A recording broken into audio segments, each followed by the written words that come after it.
Jacques Dutronc n'a pas toujours fait preuve de classe. Pour sa première nuit avec Françoise Hardy, le chanteur a mis au point un stratagème qui en ferait fuir plus d'une. Une bien triste nouvelle. Le 11 juin dernier, les fans de Françoise Hardy apprenaient son décès à l'âge de 80 ans. Véritable icône de la chanson française, cette dernière a enchaîné les succès dans les années 60 et bien après encore. Outre sa grande carrière, Françoise Hardy était également connue pour sa relation avec Jacques Dutronc.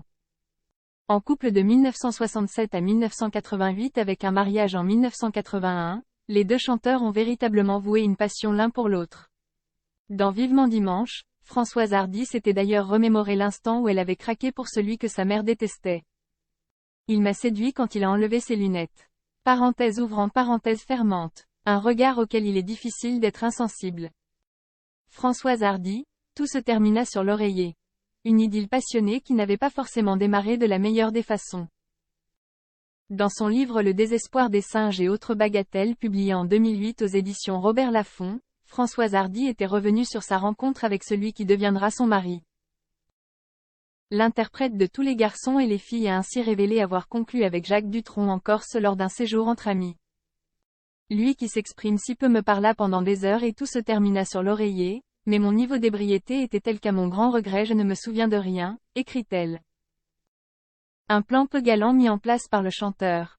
Malheureusement pour Françoise Hardy, Jacques Dutronc n'a pas vraiment fait preuve d'une grande classe à cette époque.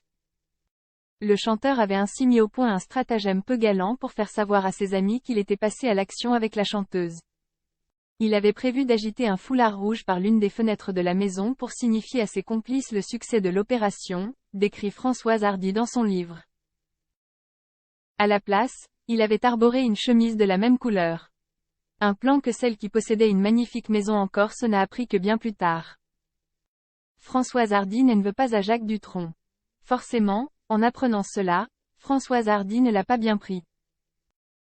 Mais son choc n'a finalement pas duré. Quand, des années plus tard, on me mit au courant de cette petite conspiration, j'en fus d'abord choqué, jusqu'à ce que je comprenne que, sans elle, il n'aurait pas eu l'audace d'aller à l'assaut de la citadelle imprenable que j'étais sans doute à ses yeux. Quand j'y repense aujourd'hui, à leur relation, NDLR, je n'ai vraiment aucun ressentiment. J'éprouve comme une gratitude, je lui suis reconnaissante de m'avoir fait vivre des émotions aussi fortes. Une histoire marquante qui a fait de Françoise Hardy et Jacques Dutronc l'un des couples français les plus emblématiques.